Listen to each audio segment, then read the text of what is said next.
ভোজন। থ্যালাসেমিয়া আক্রান্ত 20 জন শিশু ও 10 জনকে নিয়ে রবিবার কলকাতার জগৎ পার্কে এই অনুষ্ঠানের আয়োজন করেছিল একটি স্বেচ্ছাসেবী সংগঠন। রোগের কষ্ট তো রয়েইছে, তার উপর আবার নানা বিধিনিষেধ। দিন কাটে কড়াকড়ির বেড়াজালে, তাই এই রবিবাসরীয় সকালটা ওদের কাছে যেন অনেক বেশি ঝলমলে। মহা আহ্লাদে ইলিশের সঙ্গে স্বাধীনতার স্বাদও চেটে পুটে নিল এরা। সুস্বাদু ইলিশের পাশাপাশি এদিন শিশুদের হাতে তুলে দেওয়া হয় ওষুধও।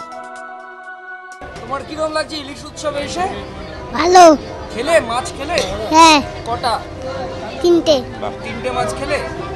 এইটা আমাদের এই নিয়ে পঞ্চম বর্ষ। এটা আমরা বছরেই একটা দিন এই মানুষগুলোর সাথে আমরা কিছুটা সময় কাটাতে চাই এবং এর সাথে সাথে সারা বছর ধরে আমরা এই থ্যালাসেমিয়া মানুষদেরকে যদি ওষুধপত্র দিয়ে তাদের চিকিৎসায় আমরা যতটা পারি তাদের পাশে থাকবার চেষ্টা করি।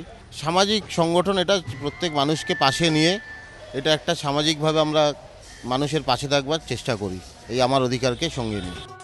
বর্ষার মৌসুমে শহরের বুকে ইলিশ উৎসবের একাধিক আয়োজন দেখা গিয়েছে, কিন্তু এদিনের উৎসবের বাড়তি পাওনা শিশুদের মুখের হাসি।